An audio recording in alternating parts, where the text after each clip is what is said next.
അധ്യായം 8. താൻ പുനർജീവിപ്പിച്ച കുട്ടിയുടെ അമ്മയോട് എലീഷ പറഞ്ഞിരുന്നു, നീയും കുടുംബവും വീട് വിട്ട് കുറച്ചുകാലം എവിടെയെങ്കിലും പോയി താമസിക്കുക. കർത്താവ് ഈ നാട്ടിൽ ക്ഷാമം വരുത്തും. അത് 7 വർഷം നീണ്ടു നിൽക്കും. അവൾ ദൈവപുരുഷന്റെ വാക്കനുസരിച്ച് പ്രവർത്തിച്ചു. അവളും കുടുംബവും ഫിലിസ്തീനയുടെ നാട്ടിൽ പോയി 7 കൊല്ലം താമസിച്ചു. അതിനുശേഷം അവൾ മടങ്ങിവന്ന് രാജാവിനോട് തന്റെ വീടും ഭൂമിയും തിരികെ തരണമെന്ന് അപേക്ഷിച്ചു. എലീഷ ചെയ്ത വൻ കാര്യങ്ങൾ അവന്റെ ഭൃത്യൻ ഗഹസിയോട് രാജാവ് ചോദിച്ചറിയുകയായിരുന്നു. എലീഷ മരിച്ചവനെ ജീവിപ്പിച്ച കാര്യം അവൻ രാജാവിനോട് പറഞ്ഞുകൊണ്ടിരിക്കെ ജീവൻ വീണ്ടുകിട്ടിയ കുട്ടിയുടെ അമ്മ രാജാവിന്റെ അടുത്തു വന്നു തന്റെ വീടും ഭൂമിയും ആവശ്യപ്പെട്ടു.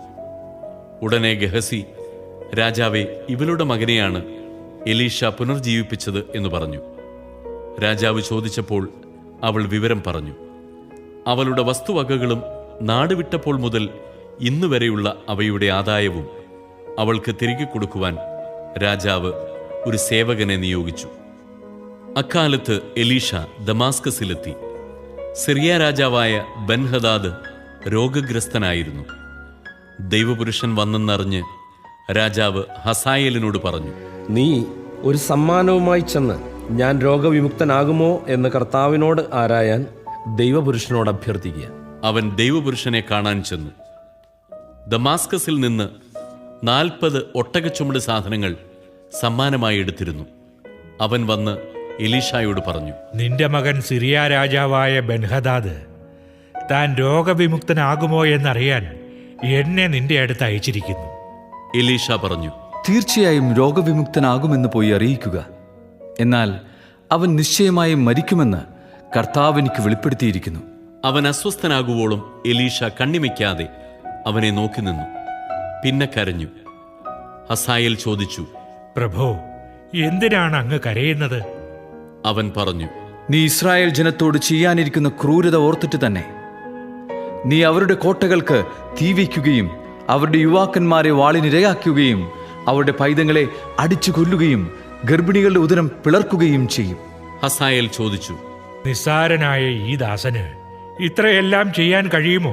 എലീഷ പ്രതിവചിച്ചു, നീ സിറിയയിൽ രാജാവാകുമെന്ന് കർത്താവ് എനിക്ക് വെളിപ്പെടുത്തിയിരിക്കുന്നു. അനന്തരം അവൻ തന്റെ യജമാനന്റെ അടുത്തേക്ക് മടങ്ങി. യജമാനൻ ചോദിച്ചു, എലീഷ എന്തു പറഞ്ഞു? അവൻ മറുപടി പറഞ്ഞു, അങ്ങ് നിശ്ചയമായും സുഖം പ്രാപിക്കുമെന്ന് പറഞ്ഞു. പിറ്റേ ദിവസം അവൻ ഒരു പുതപ്പെടുത്ത് വെള്ളത്തിൽ മുക്കി രാജാവിന്റെ മുഖത്തിട്ടു. അങ്ങനെ അവൻ മരിച്ചു. ഹസായേൽ രാജാവായി. ഇസ്രായേൽ രാജാവായ ആഹാബിന്റെ പുത്രൻ യോറാമിന്റെ 5-ാം ഭരണവർഷം യൂദാ രാജാവായ യഹോഷാഫാത്തിന്റെ പുത്രൻ യഹോറാം ഭരണമേറ്റു. അപ്പോൾ അവന് 32 വയസ്സുണ്ടായിരുന്നു. അവൻ 8 കൊല്ലം ജെറുസലേമിൽ ഭരിച്ചു. ആഹാബിന്റെ ഭവനം ചെയ്തതുപോലെ തന്നെ അവൻ ഇസ്രായേൽ രാജാക്കന്മാരുടെ വഴികളിൽ നടന്നു. കാരണം ആഹാബിന്റെ പുത്രിയായിരുന്നു അവന്റെ ഭാര്യ. അവൻ കർത്താവിന്റെ മുൻപിൽ തിന്മ പ്രവർത്തിച്ചു. എങ്കിലും കർത്താവ് തന്റെ ദാസനായ ദാവീദിനെ പ്രതി യൂദായെ നശിപ്പിച്ചില്ല. കാരണം അവനും അവന്റെ പുത്രന്മാർക്കും പിൻഗാമി അറ്റുപോവുകയില്ലെന്ന് അവിടുന്ന് വാഗ്ദാനം ചെയ്തിരുന്നു.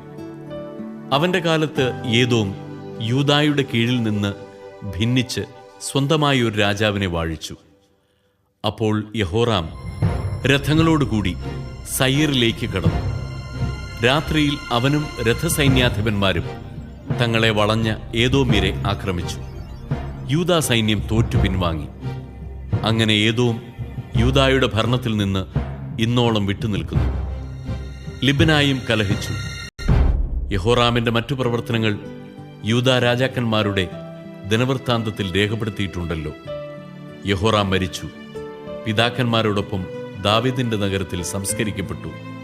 പുത്രൻ അഹസിയ ഭരണമേറ്റു. ഇസ്രായേൽ രാജാവായ ആഹാബിന്റെ പുത്രൻ യോറാമിന്റെ 12-ാം വർഷം യൂദാ രാജാവായ യഹോറാമിന്റെ പുത്രൻ അഹസിയ വാഴ്ച ആരംഭിച്ചു. അപ്പോൾ അഹസിയായിക്ക് 22 വയസ്സായിരുന്നു. അവൻ ജെറുസലേമിൽ 1 വർഷം ഭരിച്ചു. അത്താലിയ ആയിരുന്നു അവന്റെ അമ്മ. അവൾ ഇസ്രായേൽ രാജാവായ ഓമ്രിയുടെ പൗത്രിയായിരുന്നു. അഹസിയ ആഹാബിന്റെ വഴികളിൽ നടന്നു. ആഹാബിന്റെ ഭവനം ചെയ്തിരുന്നതുപോലെ കർത്താവിൻ്റെ മുൻപിൽ അവനും തിന്മ ചെയ്തു. കാരണം ആഹാബിൻ്റെ ഭവനത്തോട് അവൻ വിവാഹം വഴി ബന്ധപ്പെട്ടിരുന്നു.